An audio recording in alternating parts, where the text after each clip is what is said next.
Men rising up to end the silence around us about the chains that bind us, to dispel the darkness of illusion with luminous spiritual technologies, to finally become the hero within us all. This is Arise the Honest Man's podcast, episode 45. Next to me is my dear co host Jai Jagannath Prabhu, and I am Karun Avatar. And we have our beloved Mukunda and Madhurika back with us for the second time. They joined us last time for Conscious Relationships, episode 8, in which they shared their story, their really, really beautiful, like idyllic story almost, you could say. Like, I feel the way that their relationship has unfolded, the way it began, it's just idyllic, really. And it was so enlightening to hear from them. They're very dear to my heart. We're from South Africa, and I've spent time with them in person, and just really amazing people worth hearing from. And today we're going to be getting right into the nitty gritty of parenting, and especially parenting boys within the context of a pretty toxic world, in a toxic culture. And yeah, so we're really, really keen to get into that.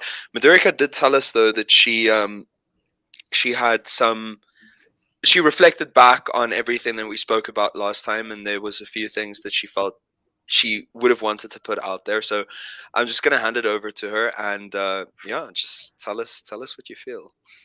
Okay, well, the first was a practical tip that we kind of came to. It's been hard won. It's been, thanks to the experience of hundreds of fights and failures, actually, Okay, noted. If you're in a relationship, there's going to be hundreds of Yeah. fights. easily, Okay, easily. easily. So, what we in recent years have realized is that it really helps when one of us just completely goes off the deep end or overreacts for the other person or for both people to be able to realize that's not you, that's your conditioning. And Mm, why that's so helpful if you realize, like, oh, that's your conditioning that's making you react in that kind of crazy or aggressive or whatever way. It becomes less personal. Then the other person is able to actually be a little bit generous and a little bit kind in their response because they realize you're bound at this point. Your conditioning is just triggering you and you can't help it. mm, So that's been a really big thing for us, and also for the person who's just gone nuclear. They can go, whoa, what happened? Oh, I'm sorry. Actually, just hold on. Let's just step back. So that's just been a really helpful practical tip because it's kind of like, a grenade or a firecracker comes flying in, it explodes, it sets the place alight. And for so many years, we would each then run and get bottles of gasoline and like pour them on the fire, and burn the whole place down. Um, but through practice, I would love to hear an example of this. Like, well, what just the happened? usual stuff. I mean, if you're in a relationship, you know how it happens. Yeah. Something happens, and suddenly you're in the middle of like a really hectic fight, and both of you have no idea how you got there. It's like, oh my gosh, what happened? We're I in the have middle of this intense fight. one of my first experiences as a new devotee was going to a Grihasta friend's house. I'm like literally maybe less than a year in, and I remember a fight, like a very vicious fight, broke out over socks. Right. Right. And I'm like, bro, those are socks. Like, what's going on? I couldn't understand, but now I'm getting some context here. Right. So basically, yep. So now we've learned through lots of practice, because it takes lots of practice to, in that moment, recognize this is conditioning and step back. So now what we're able to do metaphorically is get a tin can and put it over that firecracker that's just exploded and step Mm, back rather than just rolling up our sleeves and diving in and making it worse. So that was a practical tip I wanted to share. what's your success ratio? Like 80-20? Like, how do you keep manage this every time? It's actually gotten a lot better recently. I mean, touch wood. But wouldn't you say Yeah, Mukunda's actually yeah. been great at this? He's like the one who I think has led the way, because Mm. I tend to be like really sweet and accommodating and chill for a long time, and then I go full nuclear, just like boom, you know. For him in those moments to be able to realize this is not you and you can't help it, and to Yeah. come back with kindness and Mm, understanding rather mm, than an attack, that mm. has been a huge thing.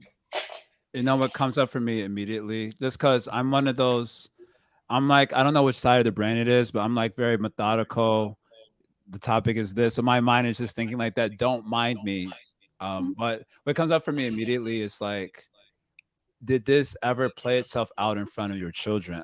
I would like to explore that question a little bit later, like Okay. fighting in front of the kids, because I know that's probably that plays a factor in raising children that maybe isn't always a conscious factor for a lot of parents. I mean, I know Yeah. my mom and dad separated when I was 5, but I remember distinctly, from 3 to 5, I remember distinctly them having like very vicious fights. And I also remember the final fight they had before they were separated.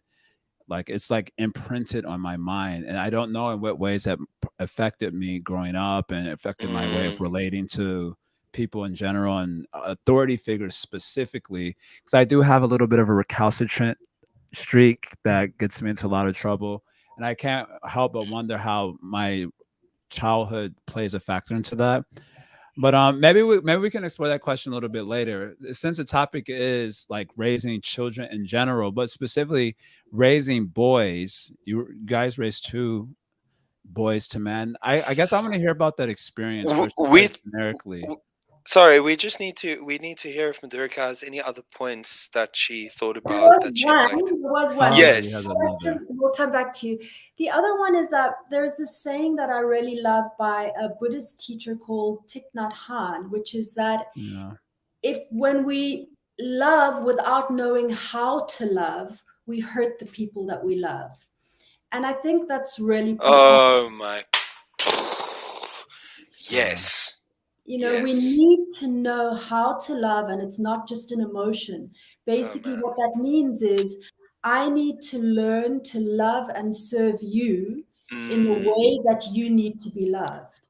So that's Mm. pretty, it's a pretty central point, I think. In relationships between couples, that I need to learn how to love you in Yes. what you need, not in what my idea of love is. And then Yes. the second part of that is that it's always evolving. It's not that now I know how to love you and we're good. With kids, it's a little bit more evident.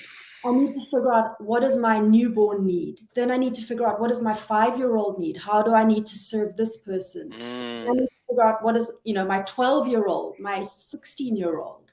So Mm. it's evident to us that we constantly need to be evolving in how we love our kids.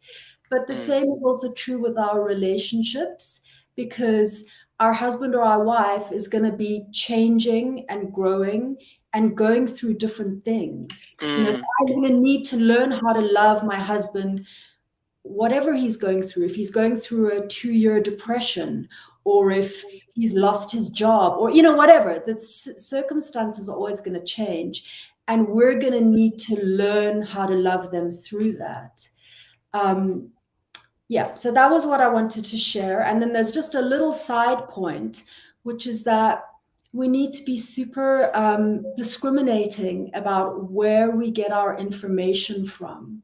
Because these days, there's just too much information about everything, too much information about relationships, about raising kids, just about everything. And if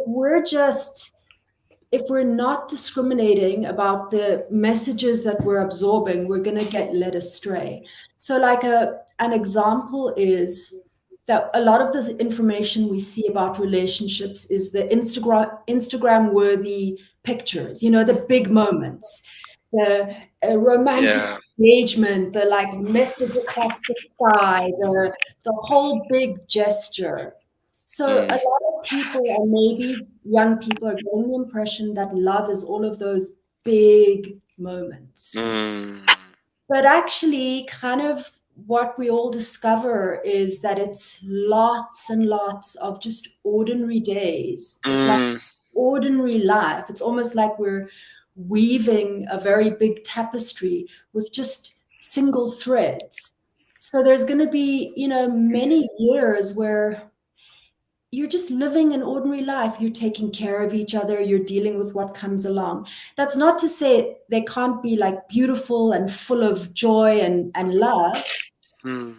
But for people who are looking for those huge moments, who are looking for the big displays, they may be disappointed. And that's when they may start to think like, oh, this is not what I wanted.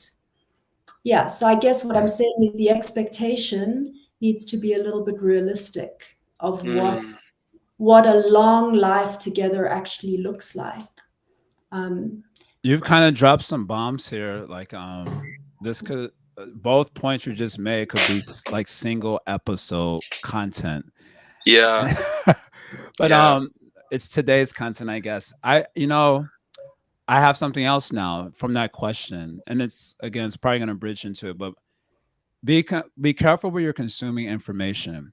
One of the most common phrases I heard growing up from my mom was that parenting didn't come with an instruction manual. And I remember being like very frustrated to hear that, because she would say it repeatedly. And I'm like, why not? Like, haven't people done this for centuries at this point? There should be an instruction manual. Like, where's the instruction manual?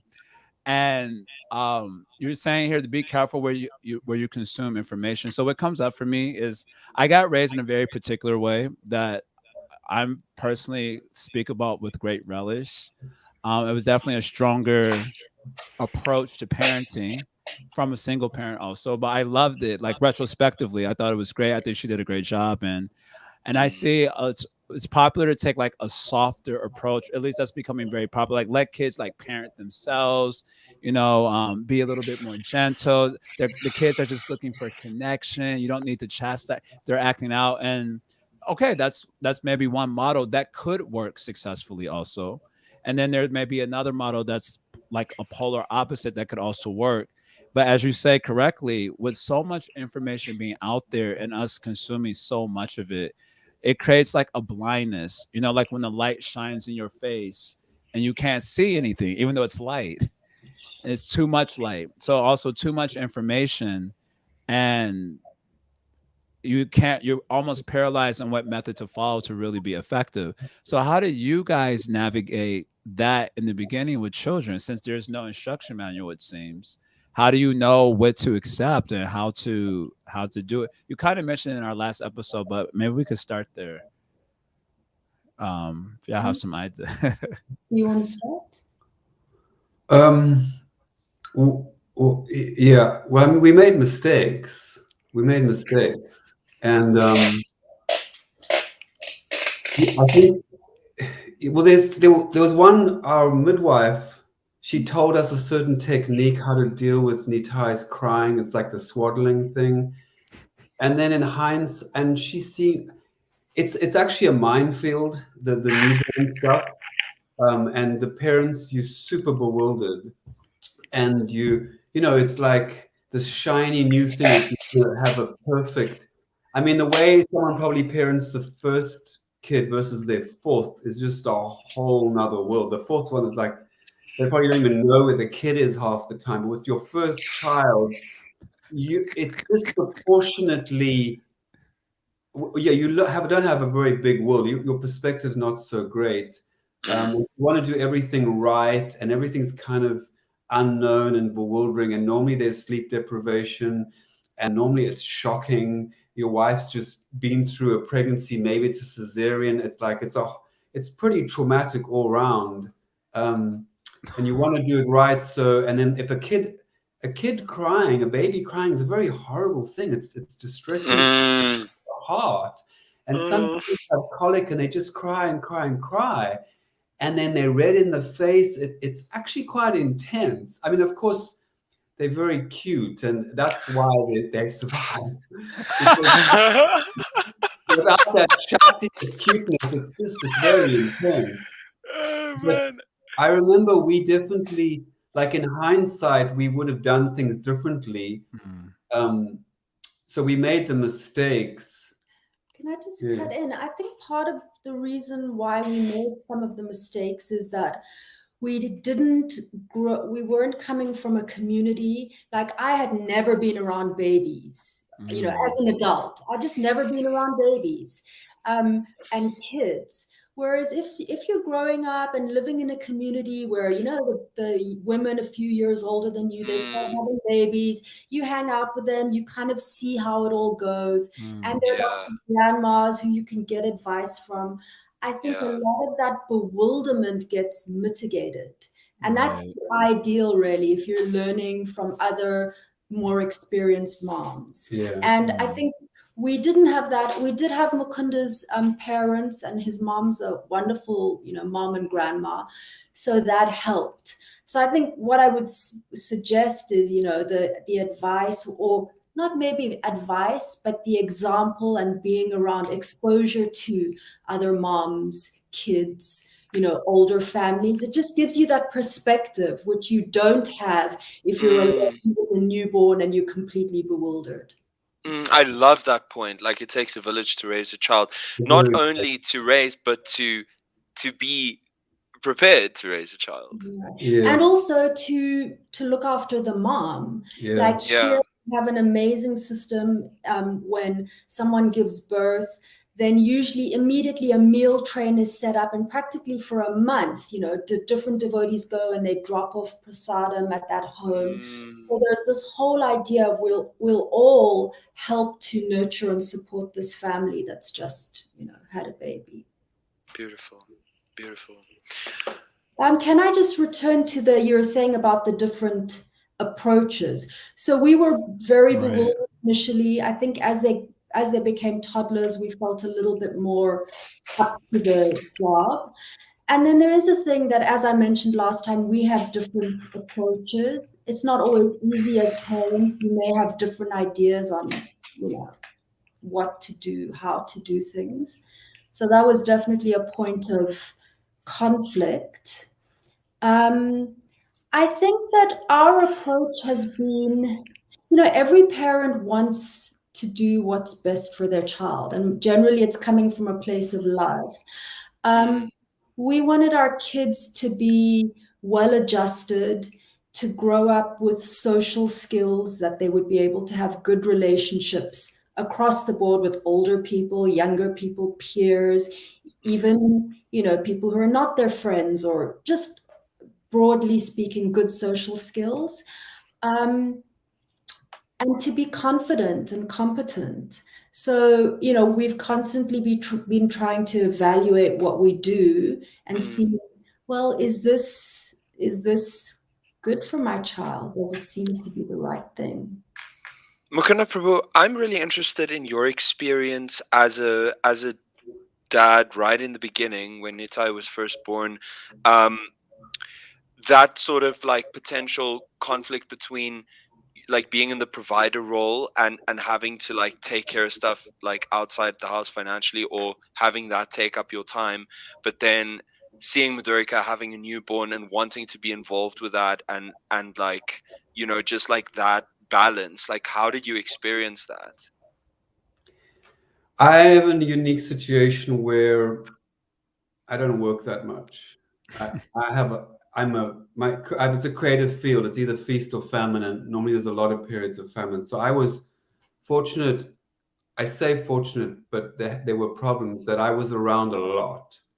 And one of the mistakes that was made was that because I was around a lot and because of my controlling nature, I got way too involved in areas that I shouldn't do. And Madhurika's, the mother mood, which should be permeating stronger than it was with having me there. So I think for the dad, one of the things is that it's actually not your area. It's not your expertise. And it's a whole nother world of kind of nurturing, and men are just not really, I mean, I like little babies, but there's a selflessness to mothering that a lot of men don't really have that much. We very much so when the child comes, you actually your kind of Significance. your significance, but your control or your input on where the family goes is not actually as valuable as your wife and the mother's input of where the family should be going now. So for the dad actually is a more of a supportive role. Ideally, does she need to? We used to tag team the sleeping. We did, like, if Nitai wakes up, okay, then you go, because it was crazy for both parents to be exhausted. It's dumb. Like, we didn't think it was. So we would like tag team a little bit on that stuff. But for the dad, it's a supportive role, and it's kind of the more you can give your wife and the mother the space to kind of, it's a very kind of intimate space. The more you can create that the better for them to do that. Unfortunately, these days, there's just a lot of single parents, and see, these days it's just so difficult. Like we're saying, like it takes a village to raise a child, and it does. I mean, that's the way it's done successfully, but let alone a village, often you don't even have two parents. You've got a single thing. So Oh man. it's really rare. And then the mom, not only is she a single mom trying to look after the baby, she also has to work. So it's really, really difficult now. And when I think about how much we struggled, and we were in a very, very fortunate situation, having my parents up the road, having two people, having some money to not be worried, like, where's the next? And still we struggled so much with that. When I think of young mothers out there who are doing it alone and have to work, my heart actually breaks, because it's just, it's very, very difficult. And I think just on the larger view of this, in terms of the children or the relationships, a lot of us are working from such a disadvantaged, above all, unfortunate position, that it's hard to look at the ideals, like we're saying about Instagram or Facebook, and then to look back at our lives and be encouraged or hopeful. And the one thing about having us on, or having people who've had the facilities, for those who don't have it, I think prayer actually really helps, because it can seem just too daunting. I mean, I remember seeing a documentary on the food that people eat, and some of the mothers were saying that she goes on her way home, she picks up fast food from McDonald's, because she just doesn't have the time to come home, all the money, and then cook. And you realize, and it was breaking her heart that she had to do that. But what could she do? So, like, what do you do really when it's not working? Because a lot of the times in the age that we're in, a lot of it's not working. Like, my mind might not be working, or my wife's or I might not have a wife, So, like, I know this is slightly broader or slightly not as specific as it, but I just think that for the people, because it's the thing about why I'm mentioning is that the birth of a child is a difficult time, and it actually creaks. It's the cracks that are in a marriage get a little, exposed and kind of stretched out a little bit. So just be a little forgiving with yourselves about the mistakes that you will make, and be forgiving with your partner and with the child, and you personally, because we are batting on a back foot here, and it's very, very difficult, and it's a very, very strained time, and often it's just kind of get through it. Like, once the kid's 3 or 4, it's actually, I remember us seeing the light at the end of the tunnel at one stage, because we had Nitai, and then Kishore came like 18 months later, 20 months later. So there was a period where we were really in the thick of it, and I was pretty shocked. I was like, why does nobody tell you how difficult this is? They should really tell you that. And because everyone just, when the kids grow up and you forget, but those were really difficult times, right? I mean, they do tell you, like, there's so much stuff, but you don't actually say no until you're in the thick of it. So just the larger thing is just understand how difficult it is, and be very, very forgiving and soft with yourselves and everybody else. in a very difficult time that you have. So that's the. I hope that's. I have a. Oh, sorry, Madhurika. Well, I I don't know just if you want wanted to to add to say that. that part of that is like, what I was saying about being discriminating about how you take advice or information, because it's that thing of recognizing, well, my situation is this, I'm single, or I don't have time, or I have all the facilities, I can try and do everything amazingly, or my child needs this specific thing. So part of that is that we're not always aiming for the ultimate and the maximum, if it just might not be something that works for us. And we see that, single parents or people who have different constraints have to make the best decision that they can make based on their situation. So, yeah, I always, if people ask me, if we're talking about parenting and people say, oh, well, this is my situation, I usually kind of say, well, I don't know the specifics and I don't know your child, but this is what worked for us. So, yeah, seeing as we are here kind of giving our experience, I just wanted to put that disclaimer. I have a little bit of an abstract question based on what you said, Mukunda. What you described, I experienced growing up directly. Single mom, and the struggle of having to work and raise kids, and everything you described I experienced directly, and I know what that life feels like. Honestly, I grew up a very happy person, which translates to how I am now, but I did see and I did acknowledge how tough it was for my mother, and for that reason I told her I would never have kids. And she asked me, she was like, why not? I'm like, look, what do you mean why not? I got two eyes. That's why not.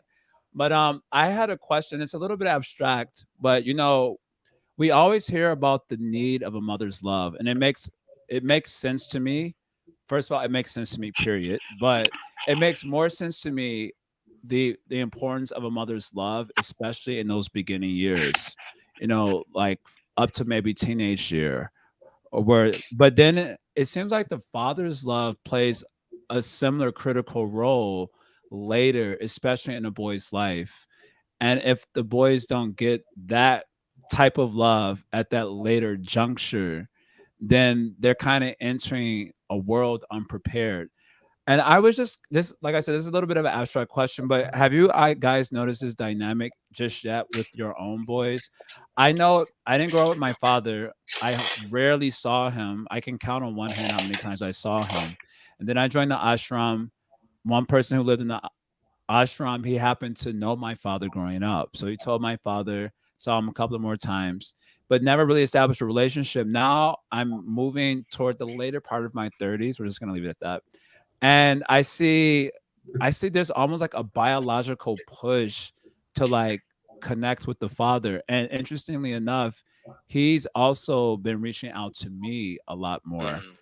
And I don't know, it just seems like something that's like almost like biological. Like now I'm like wanting to know, wait, why did you leave? And is there a bigger story there? Like, is there something I should know?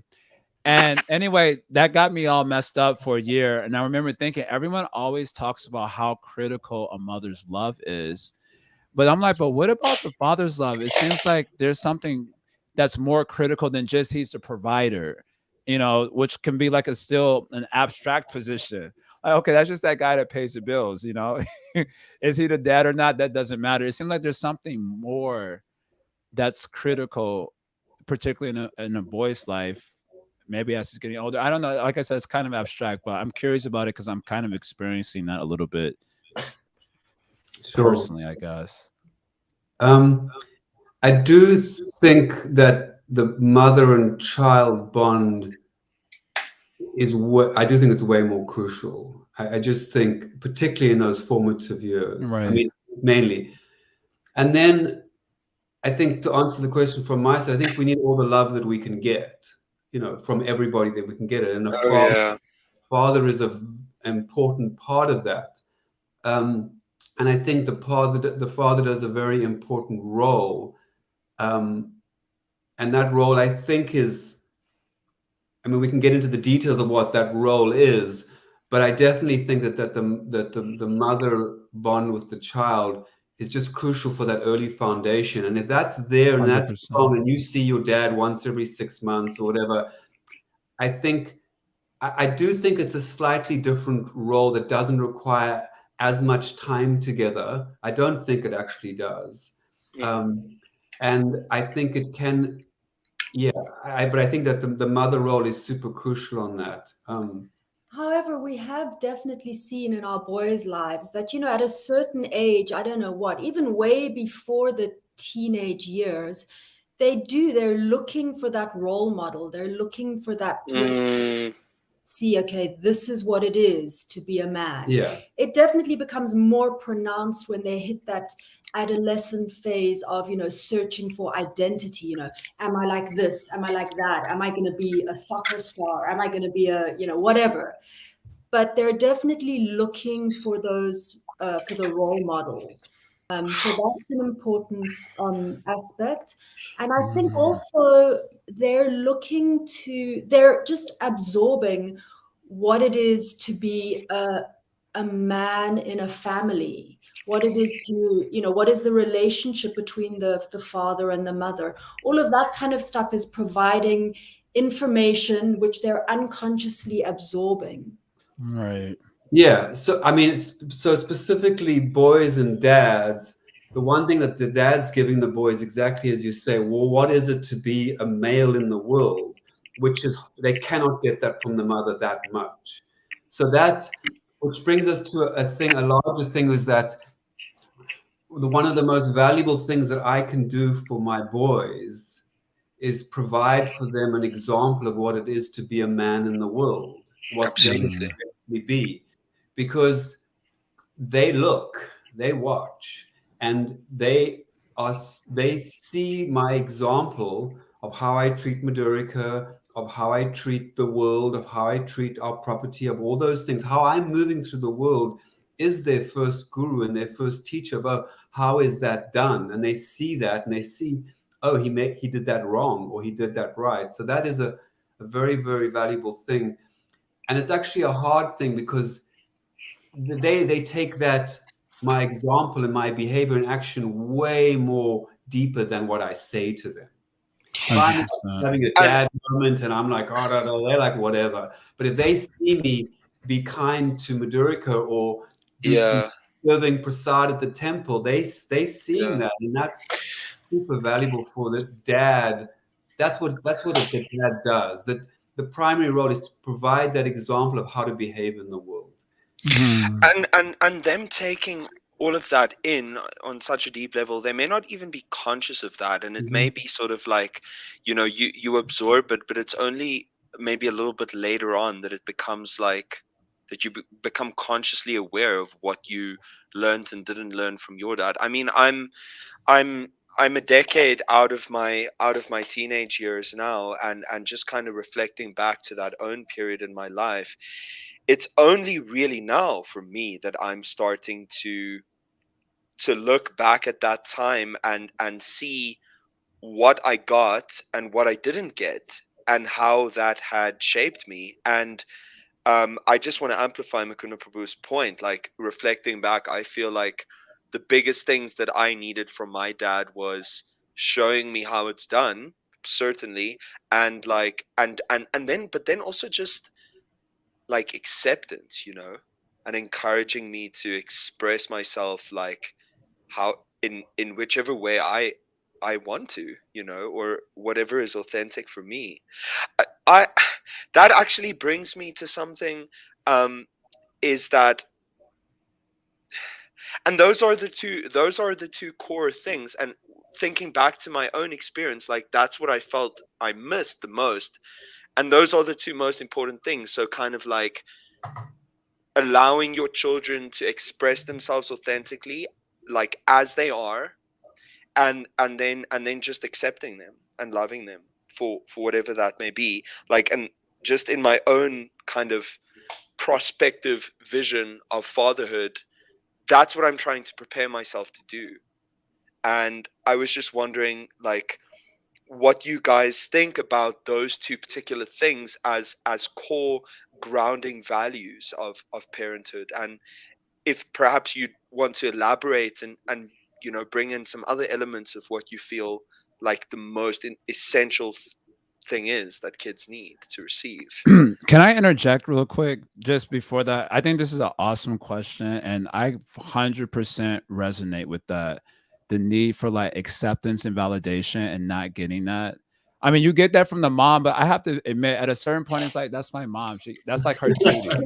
Like it Yeah, yeah, doesn't yeah, yeah. feel good. It doesn't feel that great to be accepted by the mom. I mean, in the sense that when you're thinking like, oh, she's supposed to do it, it's her duty.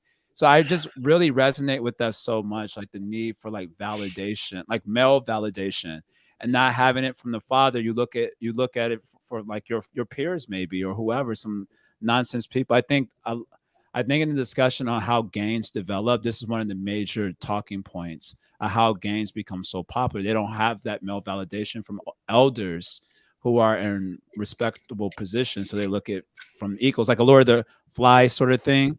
So I think this is an excellent point. I just wanted to interject because you're bringing up a crux of the matter for why I wanted to have this episode. And the language you're using is that they look. And that is what's sticking out to me so much. They're looking, and through this sort of osmosis process, they're assimilating so many things. When I was growing up, there wasn't that much technology around. And so when I was looking, I had to look at the examples before me, which was just my mother. And I think she was a hero. Like she was definitely one of my biggest heroes growing up, more than Wolverine and the X-Men and all that. It was my mom, like 100%. But now with like YouTube and all these other sources of digital media, their children are not necessarily looking at what's right in front of them anymore because there's so many options. And this is the crux of why I wanted to have this episode, because I was curious, how do you handle that sort of dilemma? I remember asking one parent here in New York, do you know what your children watch on YouTube? I just asked him this question. This person I was asking had 2 children. And I asked him, do they watch YouTube? He said, yes. I said, do you know what they're watching on YouTube? And he said, no. So then I asked him, how can you be confident that you're raising your kids if you don't know what they're looking at and absorbing by osmosis, if it's not just looking at you and how you deal with your wife and how you deal with the world around you? So I was very much curious about that. And one final story, if you don't mind. This is kind of a funny story. My mom was brutal, dude. I love it talking about these stories retrospectively. I remember watching The Simpsons. There's one episode we were watching The Simpsons, and Bart was asked to say grace. And he was like, I don't want to say grace. And Marge, his mom, was like, come on, say grace. So they're holding hands. And Bart is like, all right, fine. He says, dear God, we paid for this food, so thanks for nothing. I thought it was hilarious. From that day on, my mom saw that. She turned off the TV immediately. And we were forbidden to watch The Simpsons after that. We were like absolutely forbidden. It was not allowed. And of course, at the time, it was like, come on, it's just a joke. But retrospectively, I really appreciate, like, she was making sure that we were absorbing certain things and not absorbing certain other things. And this is Simpsons as an example. Homer, he was just like not like an ideal man. He was like kind of trash, as I kind of recall. And a lot of the shows that are coming up today in a world that's quite, forgive me for not giving this enough context, but I feel like the world is quite like the pole is shifted towards like female energy and female empowerment. It's quite feminine. And so the presentation of malehood in a lot of the digital media that we do encounter is kind of like toxic. Toxic masculinity is a point that's pushed in our face. And the images of males are often just like very violent. Even if they're heroes, it's extremely violent. And so on. So how do you that was the crux of why I wanted to have this episode. How do you navigate raising children in a world where the things they're absorbing isn't necessarily coming from you? You can be living in the house with your children and not be raising them with this sort of world. That was very much, for me, that's like the burning question in my heart for this particular episode. Right. And the validation thing. I just wanted to interject this because it was just in sequence. It works out really well. But Okay. So we can do this and then come back to the Yes. yeah, yeah, Yes. Okay. Excellent. Yeah. I mean, this is something that's really a burning question for us as well. I've had moments where I've just felt this is so hard. This is such a battle we're having to fight to have The to media. the media. yeah, right. To have to parent our Social kids media. when they now have phones, they have their own phones. You know, at some point we allowed them to get phones for various reasons. They've got access to all of the stuff. So I mean, we all know the situation, and it's so hard as parents. Sometimes it's kind of heartbreaking because it feels like I'm fighting this monster that just has millions of heads, and you know, Right. it's addictive. It's addictive. It's designed to be addictive. And how am I going to keep my kids safe? Right. And sometimes I feel hopeless, but then of course I feel like, well, we have to. We absolutely have to. So part of it for us is to try and limit the amount of time. I mean, it's pretty unpopular in our house, but it's like there are certain days when you can play computer games, you know, for a certain amount of time. Love it. And the phone stuff, we try. It's an ongoing struggle, but put your phone away, you know, be in your life right now, be with the people you're with. So we try and limit it because we're very aware that a lot of the content is just garbage. A lot of, you know, it's absolutely inane, ridiculous. Often it's kind of mean, you know, people there, a lot of the stuff is about bullying and victimizing and ridiculing people. A lot of the jokes are like in that spirit. Right. So it's a lot of there's some redeeming stuff, but it's a tiny percentage, and the rest is, you know, violence and just garbage. So we're trying our best to limit their exposure. We try our best to have discussions. Like sometimes they'll come and show us some TikTok, and without being too heavy, without being like a lecturing, boring old person who doesn't understand, because then they're not going to keep showing us, Right. sometimes point out, but hey, that's just kind of mean, actually. You know, people shouldn't treat people like that. How do you think that person feels to have like 15,000 people just tearing them to shreds? You know, it's not actually funny. So we try and point out some of these things. You know, we try and really make them understand you are absorbing. You might just think, yeah, Yeah. I'm listening to this podcast that I'm interested in, but you are just downloading this person's worldview, their point of view into your consciousness. So we keep trying to do that. And then on the other side, what we try to do is we try to counterbalance that with a lot of real life experiences. Real Yeah. experiences with people who Mm. have like amazing values or are doing incredible things in their lives. Or Mm. you know, like one of my goals now that the boys are bigger is to take them traveling, to just experience the world, see what's out there, see how people live. So it's a real effort to try and counterbalance all of that virtual stuff, which is often stripped of context, stripped of, you know, values, etc., with real world, real life experience. So that's what we try to do. Yeah, just to reiterate that one of our jobs is to actually explain what's going on. Like you're saying, on if you're listening to some rap song or whatever, what's actually being said here, you know? Like, so we're not just blindly like, fine, you can listen to that, but you know what's being said. And like as you're saying, you know that they're actually just being ridiculing that person. So we actually, it's our job to expose so that they can realize what kind of person do I want to be. And then just say, you know that you've been staring at a screen for 2 hours since you've got back. You're aware of that. And because we expose what's going on so that they can use their discrimination so that they're not under this heavy illusion that I'm just going, what are you actually doing? And that this is normal. Yeah. That's right. Because basically you need a lot of parents ideally to be on board. to say, hey, when you guys hang out at our house, you're not all going to be sitting scrolling through your phones. There's a pool table or ping pong. You guys, we need to fight for It's a fight. It's a fight. in-person But it's a good fight relationships. because it is so addictive. And I know from personal experience, like how I have to monitor how much, otherwise I'll just be on something all day. And for them, it's very nice to just see all of these things. But it's a healthy fight. Just two things. One is, so if you've seen a soccer player score a goal, in Premier League, and then he runs, he opens his chest and he runs down there and the crowds are just screaming, and that adulation, he's just like drinking it in. Like for a spiritualist, that's very dangerous to like drink in this, like I am the doer and I'm incredible. So we try and help them just realize you can do that, sure, and think that you're that guy, but be aware of what's going on, because knowledge is ultimately illuminating.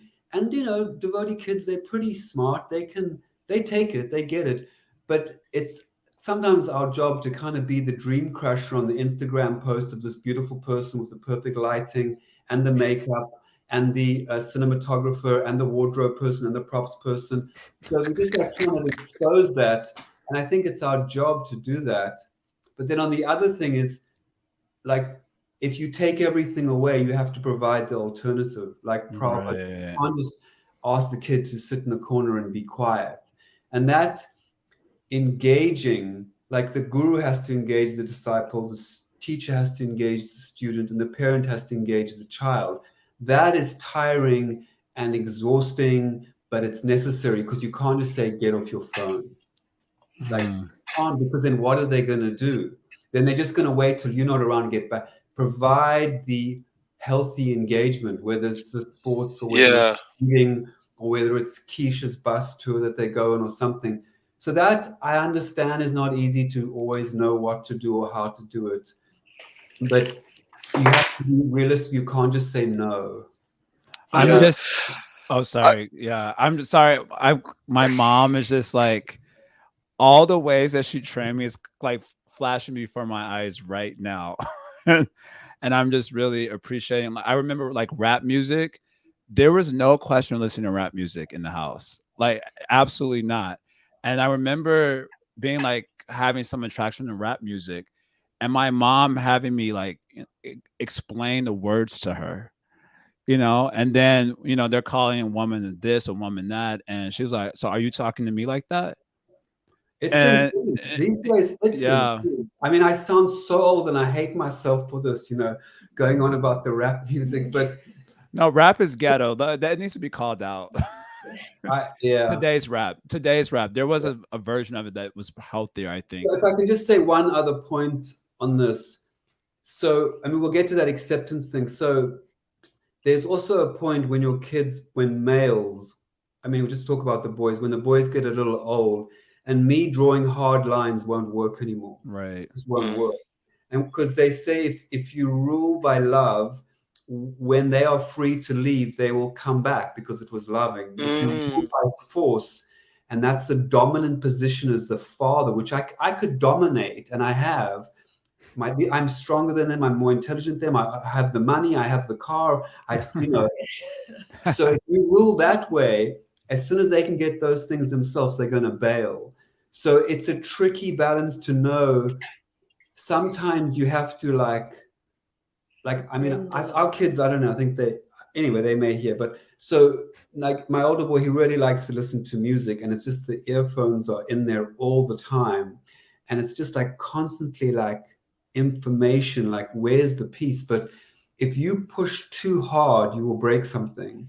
So that's a delicate balance that I've learned by pushing too hard before and really causing harm in the relationship. So that you have to know how much to give and how much not to give, although it can break your heart to see. Like I know I have a friend who, he's a father, of course, and he took his kid out of the devotee school because the kid just didn't want to be in the school anymore. And it was just he just couldn't do it because like just go to this other school, it's going to be terrible, etc., etc. But it was causing so much friction, and he's done it now, and his relationship with his son is much better. Mm. Although the son is now suffering a little bit from that association, but it's a fine line sometimes, and sometimes, you know, for dads, this domination that we have, it has to be more nuanced because I mean, we can talk about this thing. I think Madhurika is going to talk a lot about how much we will mention how much you let the kids just do whatever they want, and it's a double-edged sword. But at a certain age with boys, you're actually done, and you have almost, if you want to keep them in the fold, you can set your house rules, but you actually got to let them make decisions themselves. So it's kind of a fine line there on, you know, where to say no and assert your authority, and where you've got to let a certain few things go for the bigger picture, for the relationship. Because sometimes dads, you get this blinker, like, and it's also an ego thing, like I'm the dad, you're the son. And I've definitely experienced that, where I've actually had to suck some things up which actually didn't sit well at all with me. But I realized, oh, this is the relationship. And the relationship, I can have more of an influence on their lives with a healthy relationship by letting some smaller things go. Because I also know that, like, I just left home as soon as I could. I'm like, I'm done. I'm going. I'm going to go live my life. You know. Anyway, I hope that wasn't too rambling. I think the point of knowing when to push and when to let go and when to do hard lines and soft lines is something that we're constantly figuring out on every point, whether it's the phone use and the social media, whether it's, you know, curfews, whether it's whatever aspect of parenting, we're constantly having to weigh that up. Is this really important that no matter how unpopular this I may be, I have to fight for this point? Or am I going to even sometimes unwillingly let this slide for the bigger picture? So that's just a general principle. Hare Krishna. Two things that really stood out to me, just as a reflecting it back, is like cultivating a sense of independent thoughtfulness. You know, I think that's Prabhupada's term, isn't it? Yeah. Like Term. making them really think critically, like Yeah. helping them develop a sense of discernment about, It's because like, it's like children have from my experience, have a very intuitive kind of moral compass. You know, uh-huh. it's like they sense. So if you cultivate that and you bring that out, I think that's really important. And then I also just love the idea of like of the positive alternative, like showing them, giving them a wholesome life, giving them like really wholesome, engaging experiences, Yeah. and good association. And then lastly, like trying to set as much of an example as you can yourself. And then beyond that, they've got to decide, right? Mm. Right. Great Yeah. reflection. I noted the same points too. It's a great, yeah. Joy. Should we come back to the thing of the acceptance Yes. and all of that? Yes. What were your 2 points, Karuna? Wait. Just I'm gonna just a full closure on this thing. Just a full closure, full wrap Okay. here. Okay. I happened to see this movie called Captain Fantastic because Yeah, Oh, we so love that. great. We love okay. Yeah. Several of the buddies like, Jai, you should watch this movie. You should watch this movie. So I finally watched it after hearing about it for Yeah. like a year. It was And great. one of the scenes that I really appreciated in the movie is when they're in the bus and one of his girls is reading a book that I guess she wasn't really supposed to read. So he starts grilling her, like, what's the book about? So she tells him the plot. And he's like, I don't want to hear the plot. I want to hear your thoughts about what you're reading. And so he has her like analyze what it is that she's reading and how it actually is impacting her. And I was just like, just so one of the talking points that you guys hit on is like exposing even to ourselves, like by making them think or making someone think about what's happening and what's doing. That just example came to my head, but I was just thinking like, could that really work in like a real time situation? Like, okay, you know, you're watching this for so this amount of time. What did you learn, or can you tell me what it was about? You You know, know and what? Those discussions can totally happen. I mean, if you have a good uh, relationship with your kids, because one thing that's amazing about teenagers is they are actually interested in big questions. They're interested mm, in justice and Yeah, yeah, yeah. in, true. equality. This is all stuff they're trying to like grapple with and figure out. Mm, I mean, if they're mm, relatively thinking people. And mm. if you can manage to raise the conversation in a way that's not like mom or dad are having a teaching moment and you're kind of going to lecture, because they will zone you out like after 3 seconds. But somehow, if you do manage, just like, hey, what did you think about that? And have a little bit of a conversation, Yeah. they're pretty up for it. They are trying to figure stuff out. So if you can be a little bit not too heavy-handed and like genuinely approach it in a way of like, hey, I don't have the answers. Like, what do you think? That kind of, let's talk this Mm, out together. It's possible. Do you think cool. that there's a certain age, like just kind of universally? Mukunda, you were saying at a certain point you kind of got to let them govern themselves largely. Like, what age would you say, like universally? I mean, is it possible to even say that 16, 18? Like, Well, I think there are a few things. One is if you're living in my house, there's still going to be my rules. Oh my God. Heard that like every week when I was growing up. Yeah, it's just like I also tell my boys, like, I didn't create the system where I'm the dad and you're the kid. That's a natural law here. So I've got to do my job of trying to help you, raise you up. Like, don't get so angry. I'm just going to do my job. I'm trying. Like, I can't. It's so much easier for me to just go watch TV than to deal with you arguing. So to understand like the natural law of things, and one of the natural Mm, things is that this is our house. So this is our yeah. mood and our energy, and we're happy to accommodate you, but you can't. We have a friend here, you know him. I think Vera said it in public, how he eventually got kicked out of his home mm, by his dad, and he actually respected his dad for that. His dad just said, mm, "Look, you're doing stuff that's kind of funky, and we don't want to do that here. So if you want to stay here, please stop that behavior. We want you to stay. We love you. You're great. But if you feel you need to go and do that, you kind of got to do it elsewhere." mm, Then he went elsewhere in the world, and he decided, oh, I saw how difficult it was to do all of that stuff, and then eventually he came back. And I think, you're asking about when do you draw the line. I think you can always have your family mood, but you can have some areas of forgiveness on the thing. But at a certain age, like Nitai matured pretty early, and by 11 or 12, he was pushing up against a certain way I was dealing with him. mm, And by the grace of the Dharm, actually, I managed to adjust, because it wouldn't have gone well given the way he was dealing with stuff and the way I was dealing with stuff. So I think when the boys hit adolescence, they need boundaries, but they also need some respect, because sometimes you just treat. One thing I think we've done always quite well with our kids is to, like, well, let's hear you out. Like, so what is your thing? And so we've given them some sense of respect, and what has hopefully won is like, what's the right behavior? Not what did dad say or what do you want to do? How do we see what the right behavior is?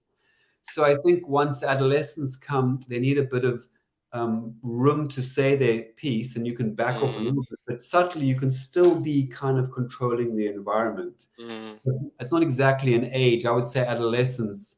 And then also once they're making their money and things, and they have the capacity to move out if they want, if we have your family culture. So if you don't like that, then yeah. Yeah. Okay. That's cool. I like that. Okay. Now into I'll this. just add one thing. Sorry, Yeah. Akaruna. I No we're problem. not recently leaving. read a book by some expert on parenting and various things, and his point was hold on to your kids, meaning that nowadays we tend to let go and just become very hands off, maybe a little too soon. Like the kid hits 14 or whatever age, and he's pushing for his independence, which they do. I want to do what I want to do. I want to go and do my own thing, or just be with my friends all the time. And a lot of us just go, okay, well, that's normal. You want to hang out with your buddies. And let go of the relationship. Yeah. And his point was that they still need that relationship. The relationship still needs to exist. That it may be different. You may be giving them more freedom, you may be giving them more respect or whatever, but not that we just give them over to their peers, that their peers are going to raise them, that it becomes a Lord of the Flies kind of situation, but that we're still like a part of their lives that matter. And sometimes we have to fight for that. Yeah, a relationship. You maintain the relationship for sure. It just you adjust what kind of relationship it is. But that's crucial. Yeah. Nice. Because that family unit is a very fertile place for happiness, you know? Yeah, nice. Really nice points. Is there such a thing? Okay, I want to come back to those two things, but I want to sort of preface it by basically asking you this maybe unreasonable question. Is there such a thing as like unconditional love and acceptance of your children? Like no matter Yeah, who. but it doesn't mean that your behavior shouldn't be corrected. I can love you unconditionally, but you murdered someone, so now you have to go to jail because that's the wrong thing to do. Sorry, I wouldn't create those laws. It's not sentimentality. Like Yeah.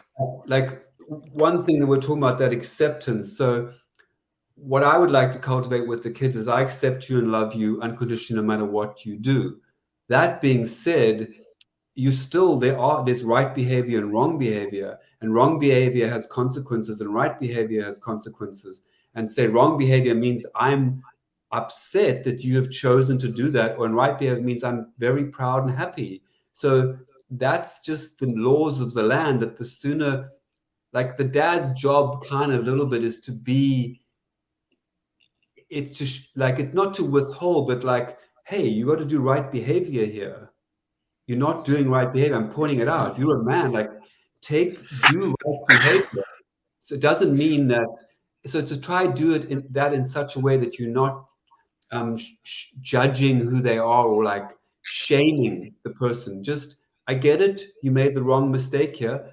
Fix it. Like Madhurika had this thing: is you apologize, you say what you did wrong, so you can actually, as opposed to just going, "I'm sorry, mom," and leaving.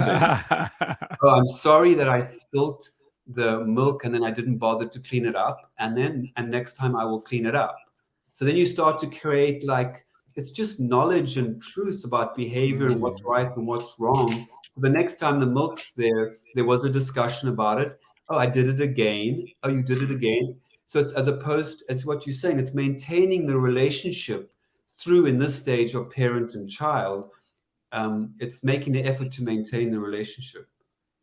Yeah. Karuna, I'm curious if you can expand on what you mean by unconditional, because I just feel like when our Yeah, generation, yeah. when we say I'd like unconditional, it's more abstract and less uh, connected to like behaviors. It's something that's more abstract and kind of mental. yes. So obviously there are certain non-negotiable fundamental principles of integrity and virtue and like general conduct and culture and whatever it may be, and those things are expected. um but then there are certain things which are more personal and really like genuinely individual, like for example, like however your child decides to dress, or like the way that they want to express themselves externally, or the kind of music that they listen to, or even I'll even go as far as to say like sexuality, right? Sure. like Or like that's those sure. yeah, like those things, like, are there lines to be drawn in those regards? So I'm just talking more about like, just letting your kid express themselves as they please, like if they want to get like an earring, like, do you allow them to do that because that's what they want to do, for example? Or just, like can you impose your own kind of cultural conditioning or your own aesthetic sensibilities onto that of your child? I think that relates to what I was saying at the beginning, which is that you need to learn how to love the person, whether it's your husband or your child, in the way that they need to be loved. And it's a deeply personal thing. The beginning of that is to really understand, who is my child? What is their nature? What are their likes? What are their dislikes? It also requires self-awareness, that you're separating, what are my issues? What are my preferences? What is all my stuff that is not related to my child, but that it's very easy for me to project onto my child? Or if I've had certain negative experiences, I want to, very strongly protect my child against them, or whatever my conditioning was. So there's that self-awareness. But I think it's essential that if we really want to love a person, whether it's our child or whoever, that it's not the unconditional loving feelings may be there automatically, but it actually takes work of trying to understand the person, getting to know the person. And then the point where they really feel seen and they really feel encouraged is when you notice a particular tendency or a particular like, and you step forward and offer some encouragement or some support, or you try and facilitate in some way. Or, for example, when there's something about them that is not your taste at all, but you show them that, hey, you're my child and I'm interested in you and I love you and I want to find out more about this thing. I mean, we know a family of devotees from South Africa who come from a very conservative, traditional background, right? Like just conservative, regular, straight up people. And the son became a devotee and the daughter became a devotee. And these two, you know who I'm talking about, right, Karuna? And these two parents love their kids so much that they're like, wow, we want to find out everything about this philosophy, about this lifestyle, because we love our kids and they're into it. And we trust our kids and we think they're intelligent. So let us find out.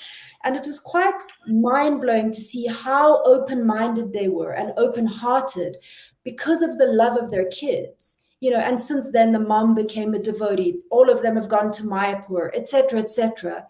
But that's the point. The point is, if you're really endeavoring to unconditionally love someone, you will try to understand what it is that they love and, inspires them.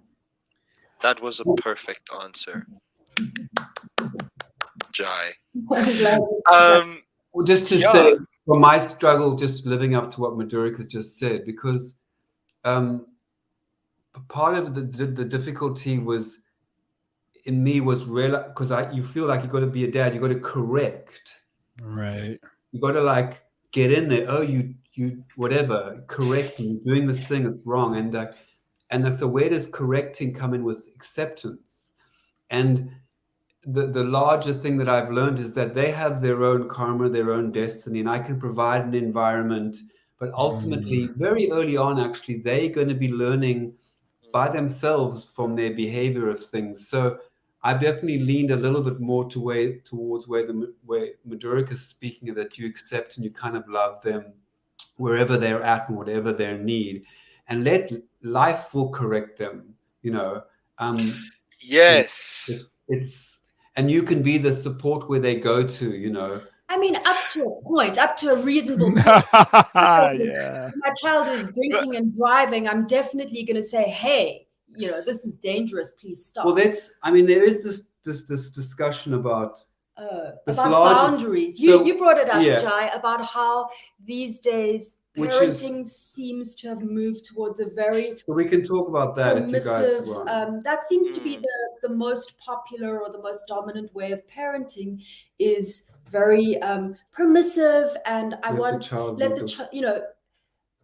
focusing on the child's needs, the child's desires, the child's kind of what they want to do, and accommodating that the parent's role has become largely to accommodate that.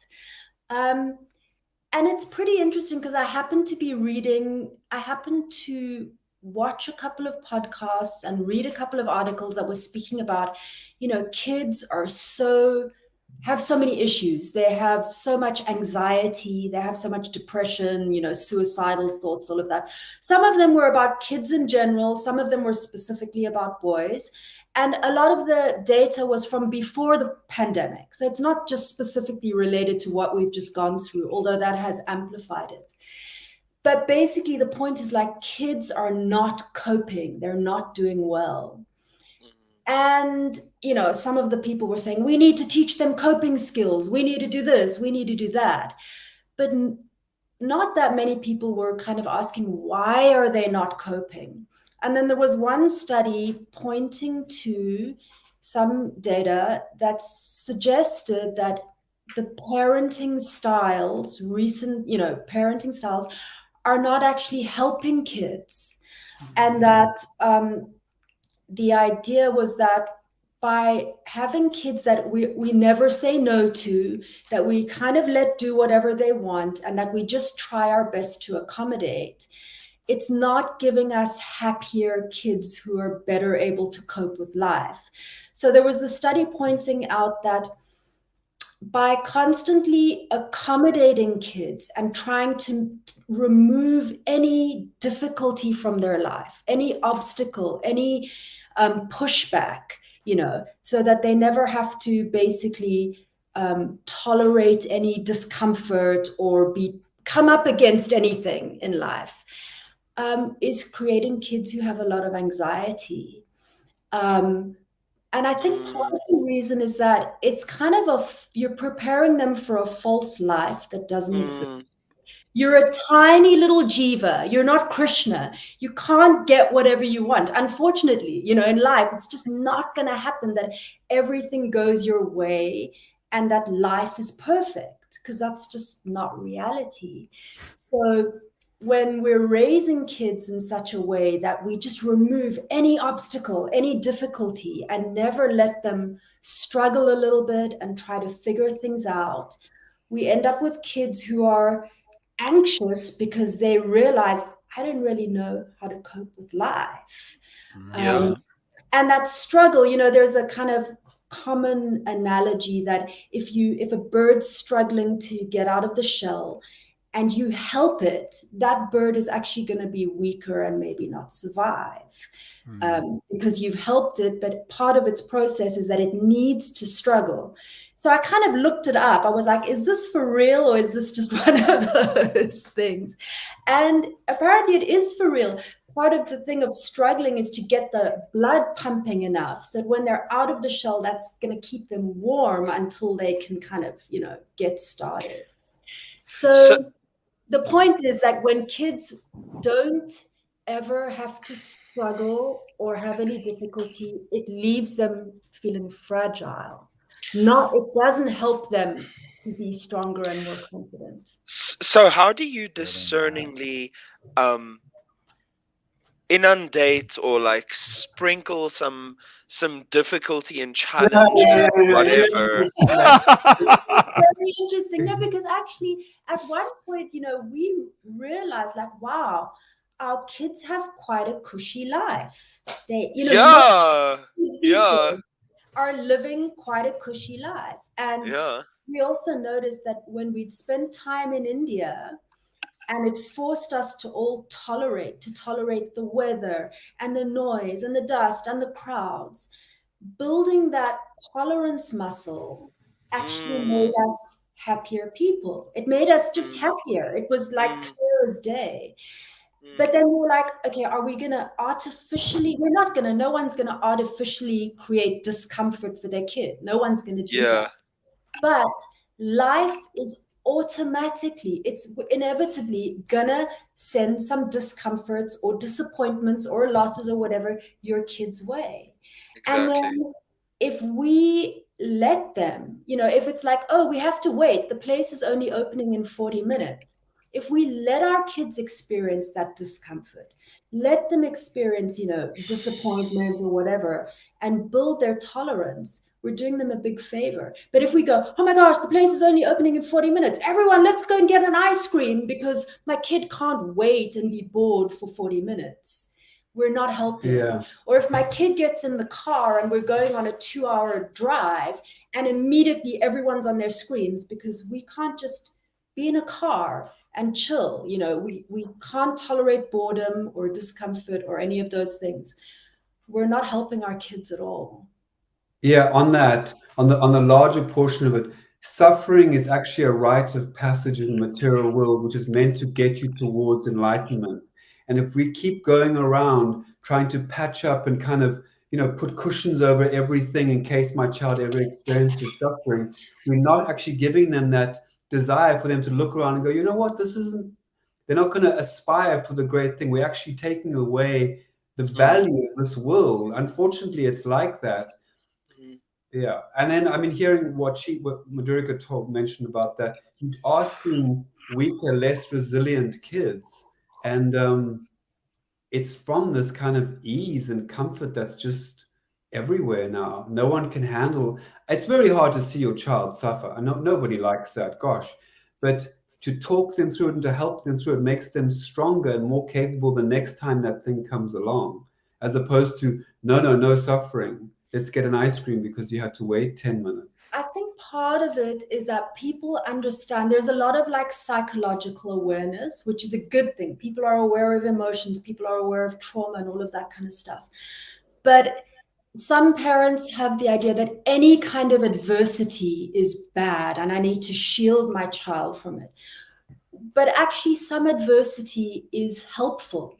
It's helpful for kids to come up against adversity. So, if my kid's having trouble with a teacher at school, if I speak to my kids and we work it out and we figure out this is how we're going to deal with this situation, I think it's probably more beneficial for my child than if I immediately whip him out of the school and put him in another school because there was a problem. So many of those kind of examples. And I thought recently of something that happened with a friend of mine. Her kid was small, maybe 3 or 4.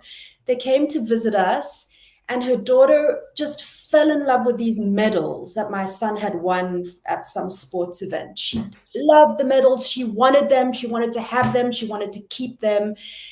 And then as they were leaving, her daughter was kind of distracted for a bit. And I thought she was just going to hand me the medals back, She said, no, my daughter is going to come and she's going to give them back to Kishore. And that was so amazing. She was like, because she had confidence in her daughter that she can handle this. She may be a little bit disappointed, but she's going to have this experience of, I really like these medals and I really wanted to keep them, but they're yours, and give them back, and she can deal with it. Many parents would be tempted to shield their kid from that little bit of whatever, disappointment, something. And I was thinking about it and thinking it was actually a vote of confidence in her daughter's ability to cope. That some situations are a little bit tough. You're 3, you want the medal, you have to give the medal back, but you can handle it. So I think that it's important to remember that within reason, we're not going to, be putting our kids into situations that are just absolutely devastating for them, to toughen them up. No one's saying that, but giving them opportunities to or not shielding from the inevitable not suffering that comes. How do you accept the inevitable suffering that you're going to see your kids go through, and how do you accept them seeing them hit their heads and make mistakes, and how do you deal with that? How do we deal with it ourselves, to see our own suffering and our own constant? It's terrible. This question of suffering.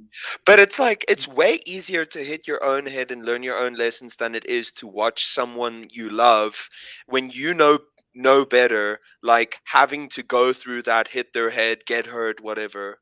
It's gut-wrenching. But what can you do? Right. And ultimately is this a benevolent place that it's a reformatory, or is it just blind suffering? So it comes down to faith again, because that's one of the things with the child, to realize he has his own destiny, because you think you're so much in control of that, but actually sometimes you've got to watch them go out and do their own thing. and it requires a kind of a healthy detachment, that because then the children are not an extension of you. They're not. They're not yours. They have their own millions of lifetimes. So they just came now, and it's our duty karmically to care for them to the best that we can. But it's what else can they still have to? It has to play out, and that playing out is trust, is God playing out. This is the providence playing out, and it's hard for our own suffering. It's hard to watch them, but somehow we're told that this is helping us. It's because we have these tendencies which cause us great suffering. So this suffering that we have now helps us see that and get out of this. Suffering is mercy, ultimately. It's hard, but actually that's what we're told. And if you see it in your life, where have you grown the most? Many people say, and I've personally experienced this when I've gone through hardships. Absolutely.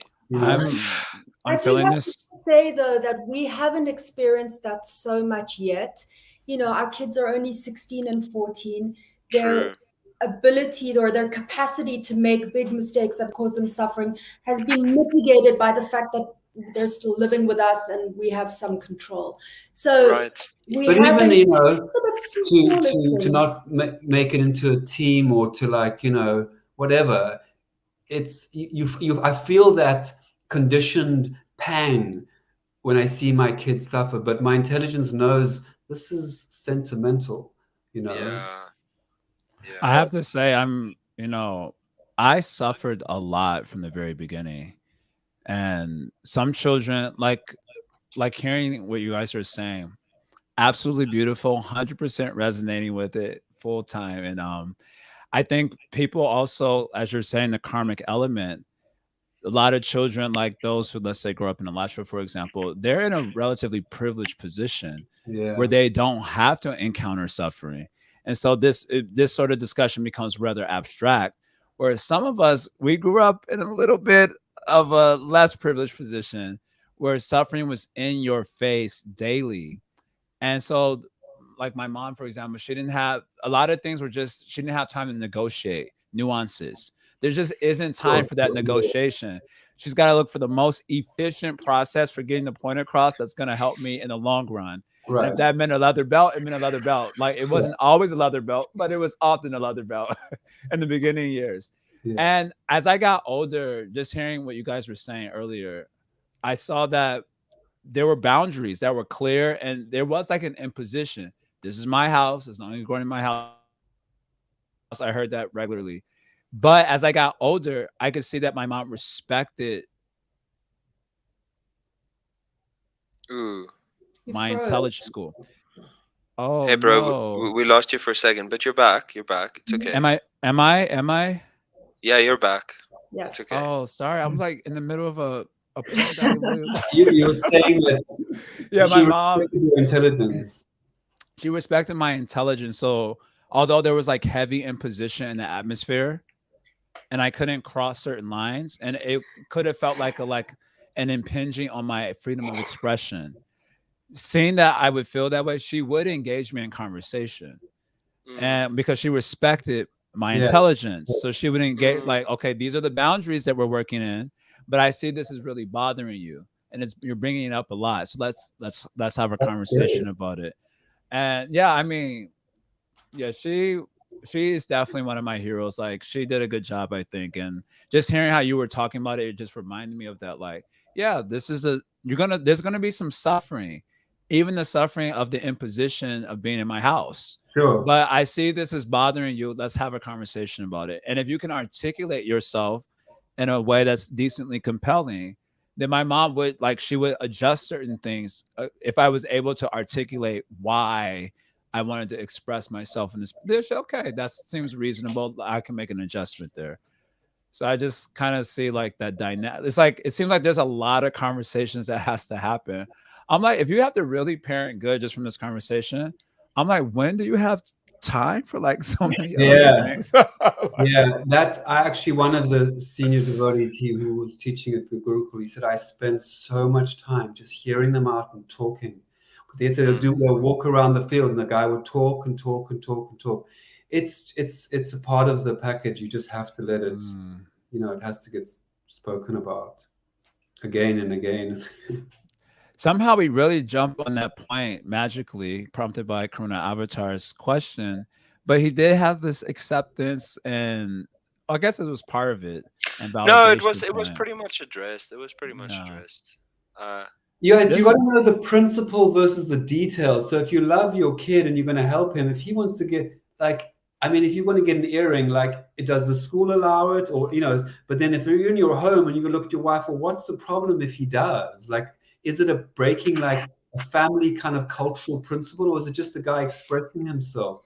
So it's yeah. the bigger thing is always there to look at first. It should be take precedence. If a child, a boy is in his teenage years and he needs to kind of get some stuff out, don't unnecessarily put a border there. That's ridiculous. Just that's great. But if there's some fundamentals that have to be done reluctantly but lovingly, we have to say, I'm sorry, this is just an area that we feel we have to put a border here or a boundary. I found it. I'm sorry. So during that whole little past conversation, I was looking for a quote as I was relishing the discussion from Viktor Frankl, Man's Search for Meaning. That book is actually quite amazing. I didn't Yeah. appreciate it so much, but I keep quoting from it like regularly. So it's obviously had a pretty big impact. And one of the things he says here that really stood out to me as we were having that conversation, what man actually needs is not a tensionless state, but rather the striving and struggling for some goal worthy of him. And yeah, that just really That's stood out to striving me. and struggling. We're Right. reaching. There's a place to go to. Here is not. It's a growth. There's activity. It requires training and hard work. It's all of those things. It's not just I'm okay, you're okay. Here's a lolly. It's actually that's the job of the parent is to help them do this, find meaning. I mean, who cares? They say eat healthy. Keep fit, eat healthy, die anyway. Like it's not just about like getting some externals right. These are children, they're stuck in a material body with a material mind, and they want ultimate freedom and happiness. So how are they going to get that? I love how you always, Mukunda Prabhu, you always kind of like bring it back to these like sort of straightforward, like fundamental, Fundamentally. crass fundamentalist talking points. My husband's Like a anyway, I love Primordial truth. I resonate with that so like profoundly. Like whenever you say it, I'm just like, that's my man right there. That's what I'm talking about. You got a material body, man. You struggling. Yeah. But I do want to say, one thing I am getting from the conversation with you two, and I've been reflecting on this for a year, and it's still, maybe I should write a book about it. The question that I've been engaging with for a year, just like in my contemplative life, is how to suffer with dignity. And I thought of a few instances in my life where I really suffered, and I didn't do very well with it. And seeing that in the long run, I'm like, okay, this is something that definitely unites humanity. Like no matter who we are, we're suffering. It doesn't matter if you're Donald Trump or a bum on the street. Across the board, the suffering is complete, it's comprehensive, and because everyone experiences their suffering subjectively, no one can get out of it. You can't say, well, my suffering is worse than yours. No, they get to experience their suffering subjectively, not objectively. So I'm like, how do we suffer with dignity? And just hearing this conversation and how you presented it, how the points got expressed, it seems like, yeah, this is part of the work of parenting. Like, hey, my duty is to teach you how to suffer with dignity.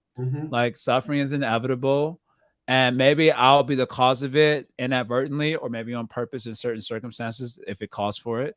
But that's like part of life, and there's a dignified way of engaging with that so it doesn't crush you. And it just seems like maybe that work on a bigger scale is the work of the guru or some spirituality, but it's certainly the work of friends. Isn't there a verse like that? If they from Rishab Dave, if they can't give you instructions for how to get liberation, then they shouldn't be a guru, they shouldn't be a relative, they shouldn't be a mother, they shouldn't be a father. So I kind of just extrapolating from that, all the relationships in a sense are intended to help us do better, like engage with that fundamental experience of reality better. Anyway, from this last little section of the discussion, this is really sticking out to me quite Yeah, a bit. for me, when I look at my parenting, the main thing I wanna try and I hope that they can get is like where they're going to turn when they're suffering, because it's going to Right. come. There's nothing I can do to stop that. Right. Have we given them the experiences or opportunities to know where to go when you're suffering? Because you can go to addictions, you can go to so many things, but we're trying to go to a place where we can actually get real relief from that. I actually feel that's my greatest job as a dad to these two boys, is like, where are you going to go when you suffer? Because Great from that, I question. think for me, that's important. And I think I feel largely confident that the experiences that we've given them through the devotional community, and that they will know where to go, and from that, then they can take their own journey and know that we're there supporting them. But ultimately, it's an individual choice, because this suffering is a real problem. You gotta show them where it's at, but it's up to them to choose it for themselves. Yeah. But also, yes, show them where it's at, but that doesn't mean only telling them philosophy. What it Right. Yes. means Right. that what we've tried to do in terms of the positive in this is help them, actually give them opportunities to experience bhakti. Because we're convinced that that's what's helped us and given us Right. shelter, helped us, deal with suffering, deal with our own issues. But it's possible to grow up as a kid in a devotee community and just be around devotional service your whole life, but not actually taste it. You can be there, you can be hanging out. You have some taste with the friends and whatever. But what we've really tried to find ways to do is give them an opportunity to actually get something, where either if it's through being in a kirtan and really feeling it, or through doing service, or through having association with, advanced and very wonderful people. Because I kind of feel like if experiences have touched their heart, I've heard this from other guru coolies who maybe even had a variety of experiences and not all of them good, but who say, wow, what I really remember from those days was how amazing it felt to be doing hours of service with all my friends, or whatever. So some actual, personal, tangible experience of spiritual shelter. life. Right. I think that's going to give them something that, like a touchstone to return to. What was that feeling? What was that feeling? As well as the philosophical understanding, which definitely helps them. Beautiful. Any concluding thoughts, feelings, sentiments, mandates? One other thing that I had kind of wanted to mention, which is that, in our lives and in our kids' lives, a big factor in how happy they're going to be is the quality of their relationships. Many of us know there was a study at Harvard where they followed like over 70 young men, teenagers, for over 70 years from all different backgrounds, etc. And they wanted to see what were the biggest factors in those that were healthy and happy as they went through their lives. And one of the main factors, if not the main factor, was the quality of personal relationships. So that is a huge factor. We know it from our philosophy that it's all about relationships, knowing how to interact and how to have good relationships. So that's something that I feel is really important. And I think it's one of the reasons why boys in general, young people in general, and boys specifically are struggling, is that those social skills are not there, they're not being taught, or they're being eroded by social media. Because social media, it's kind of an unfortunate thing. It looks like social connection. It seems like social connection. And maybe to a small degree it is, but largely it's not that. So it's almost like you have people who are, eating fast food all the time and they're really overweight, but they're actually starving of malnutrition.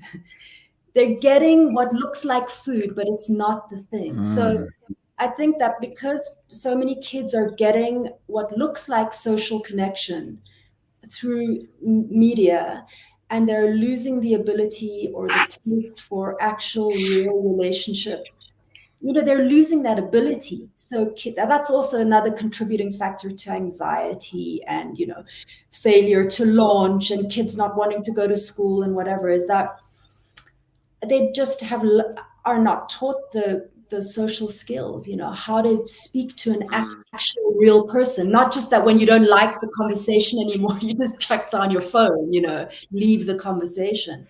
How to apologize, how to deal with differences of opinion, how to just have relationships.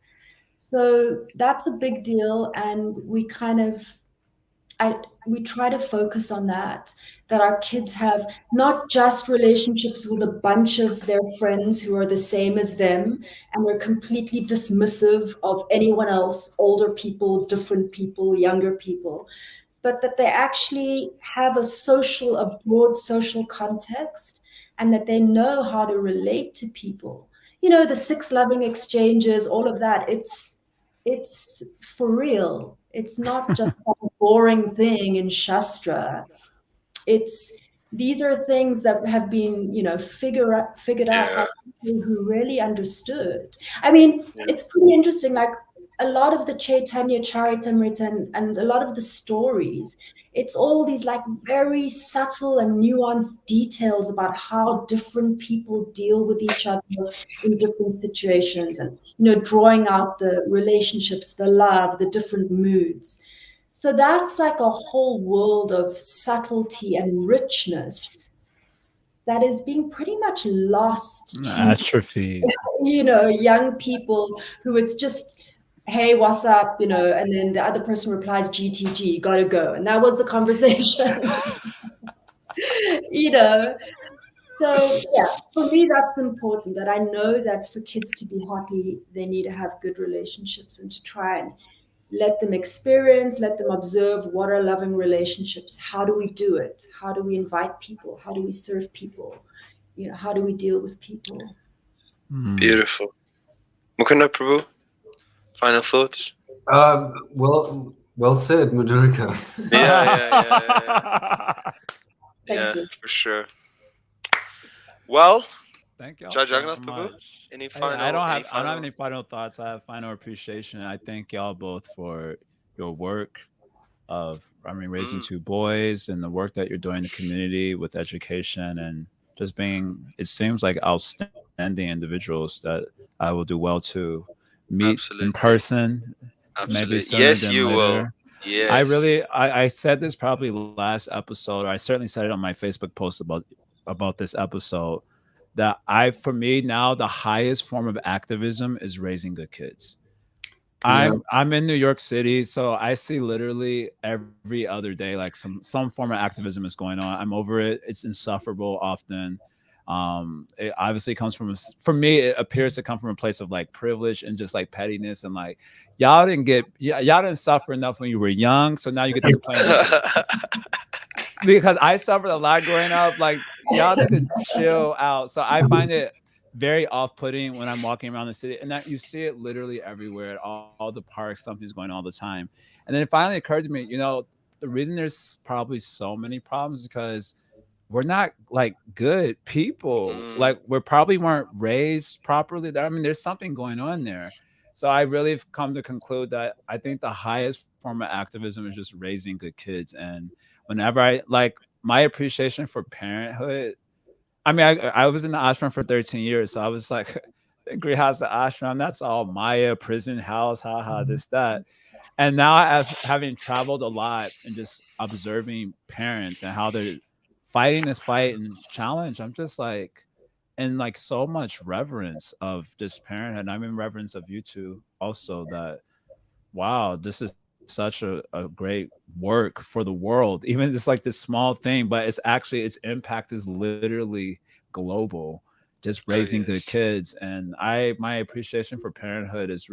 I still won't have any kids myself. I don't think that's my service this life, but I bend the knee now. I offer my dandavats to parents, especially Christian conscious parents who are really trying to give their kids values for their life and also values for their soul. It's just like tremendous work. Hats off to y'all for doing that. Really, really appreciate hearing from y'all. And yeah, thank you. You're welcome. I just want to add something to that, which is also we can all, whether we're actually biologically parents or not, we can all have this idea of wanting to mentor and extend like shelter to other people or to Yeah. younger people. I And do a lot of that. yeah, I'm sure you do. I'm like a surrogate older brother. It looks like I'm going to be a surrogate father as I get older too. Great. So that's really meaningful for lots of kids, for a kid whose dad is maybe not in his life. If there are other men or young men who reach out and make that effort, it makes a big difference. And like in our kids' lives, we've always tried to bring in as many other kind of uncles or other people because we can't do it on our own. And like Karuna and his whole group of devotees from Stellenbosch, we would have them over, and they were like the fun uncles who would. We would send our kids there, go with them, stay with them, hang out with them, just to get imbibe, like get someone else's perspective from our own. So yeah, I just want to encourage people who may not be parents, yet or parents at all, that you can do your bit to help and mentor young people. And also for parents who maybe are in a fortunate situation, we have the opportunity to try and extend ourselves, not just our kids, but everyone's, are everyone's kids around us doing okay? Who can we include or who can we bring in? So in that way, it's not just me and mine, but it spreads outwards. Wow. Beautiful. Yeah, I don't have anything more to say other than thank you from the bottom of my heart for sharing your time and your energy and your wisdom, and it gives me hope as a prospective dad, to know that you guys are there as my friends and role models and elders, and I'm just it's so life affirming and it gives so much hope to me personally. So thank you so much. Thanks for having us. Jai. All right, everybody. Thank you for joining us, and yeah, stay tuned. 52 episodes before the end of the year. Haribol. Haribol. Hare Krishna.